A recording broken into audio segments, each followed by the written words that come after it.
ഇന്ന് ഞാനിവിടെ തയ്യാറാക്കാൻ പോകുന്നത് നമ്മുടെ സൗത്ത് ഇന്ത്യൻ സ്റ്റൈലിൽ ഒരു വെജ് കുറുമയാണ്.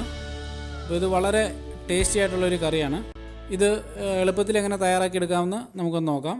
അതിനായിട്ട് ഞാനൊരു ചട്ടി വെച്ച് അതിലേക്കൊരു 3 ടേബിൾ സ്പൂണോളം എണ്ണ ചേർത്ത് കൊടുത്തിട്ടുണ്ട്. ഞാനിവിടെ സൺഫ്ലവർ ഓയിലാണ് യൂസ് ചെയ്യുന്നത്. നിങ്ങൾക്ക് കോക്കനട്ട് ഓയിലോ എന്ത് വേണേൽ യൂസ് ചെയ്യാവുന്നതാണ്. ഇനി ആ എണ്ണ ഒന്ന് ചൂടായി വന്നു കഴിയുമ്പോഴത്തേന് അതിലേക്കൊരു 3 ഏലക്ക, 3 ഗ്രാമ്പു,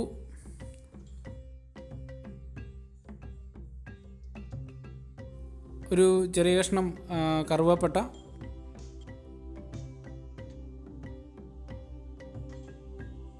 അതുപോലെ അതിലേക്ക് 1 ടീസ്പൂൺ പെരിഞ്ജീരകം.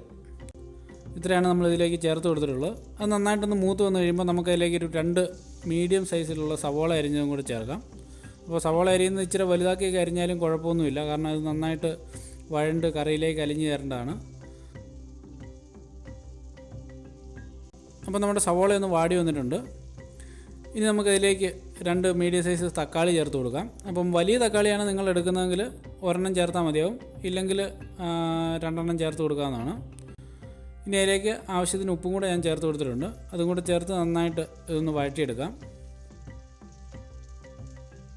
അപ്പോൾ തക്കാളി യൂസ് ചെയ്യുമ്പം ഒരുമാതിരി നന്നായിട്ട് പഴുത്ത തക്കാളി തന്നെ യൂസ് ചെയ്യുന്നതാണ് നല്ലത്.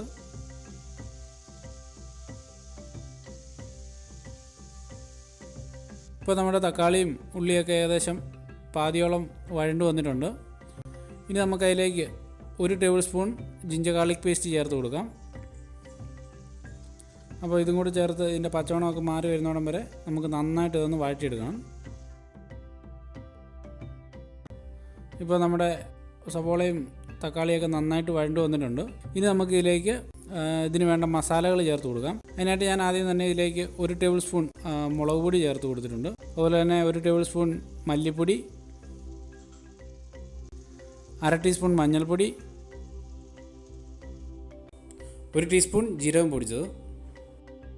ഇത്രയും ചേർത്ത് നമുക്ക് ഇത് നന്നായിട്ടൊന്ന് മൂപ്പിച്ചെടുക്കണം. അപ്പോൾ ഇതിൻ്റെ പച്ചമണമൊക്കെ മാറി വരുന്നോടം വരെ തീ താഴ്ത്തിയിട്ട് നമുക്ക് നന്നായിട്ട് ഇതൊന്ന് മൂപ്പിച്ചെടുക്കാം.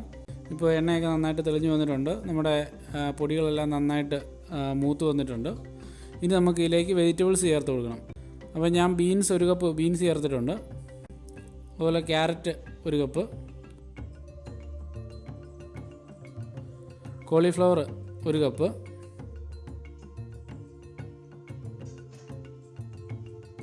ഇനി ഉരുളക്കിഴങ്ങ് 1 കപ്പ് ചേർത്ത് കൊടുക്കാം. അവസാനം ഇതിലേക്ക് 1 കപ്പ് ഗ്രീൻ പീസും കൂടെ ചേർത്ത് കൊടുത്തിട്ടുണ്ട്. ഞാനിവിടെ ഫ്രോസൺ ആയിട്ടുള്ള ഗ്രീൻ പീസാണ് യൂസ് ചെയ്തേക്കുന്നത്.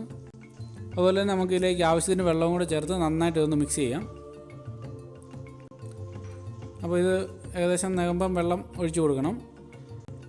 ഇനി നമുക്ക് ഇതൊന്ന് മൂടി വെച്ച് ഇത് നന്നായിട്ടൊന്ന് വേവിച്ചെടുക്കണം. ഇനി ഇത് വെന്ത് വരുന്ന നേരത്തേക്ക് നമുക്ക് ഇതിന് വേണ്ട അരപ്പ് തയ്യാറാക്കിയെടുക്കാം.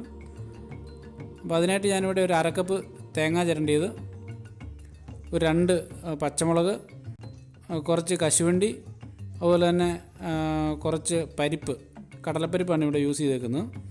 ഇതെല്ലാം ചേർത്ത് നന്നായിട്ട് നമ്മളിവിടെ ഇത് അരച്ചെടുത്തിട്ടുണ്ട്. നല്ല പേസ്റ്റായിട്ട് തന്നെ ഇത് അരച്ചെടുക്കണം.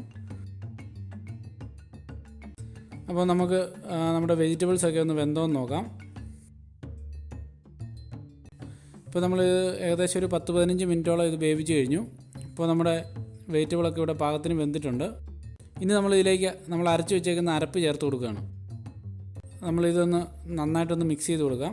ഇതിപ്പം ഒരുപാട് കുറുകിയാണ് ഇരിക്കുന്നതെങ്കിൽ നിങ്ങൾ ഇതിലേക്ക് ആവശ്യത്തിന് വെള്ളവും കൂടെ ചേർത്ത് നന്നായിട്ടൊന്ന് മിക്സ് ചെയ്യേണ്ടതാണ്. ഞാനിവിടെ ഒരു 1.5 ഗ്ലാസ് വെള്ളവും കൂടെ ചേർത്ത് കൊടുത്തിട്ടുണ്ട്.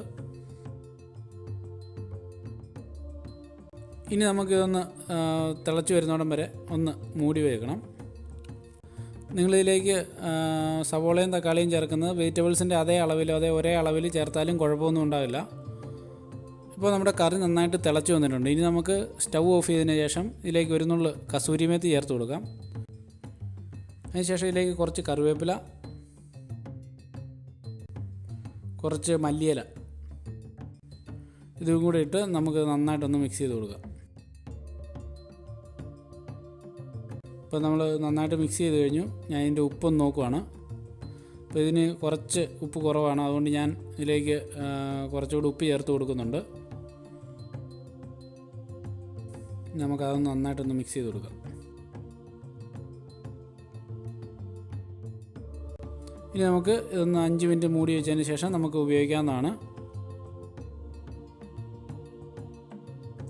ഇപ്പോൾ നമ്മുടെ വെജിറ്റബിൾ കുറുമ ഇവിടെ റെഡി ആയിരിക്കുകയാണ്. എല്ലാവർക്കും ഈ വീഡിയോ ഇഷ്ടമായെന്ന് കരുതുന്നു. എല്ലാവരും ഇത് ട്രൈ ചെയ്യണം, അഭിപ്രായങ്ങൾ അറിയിക്കണം. Thank you for watching my video.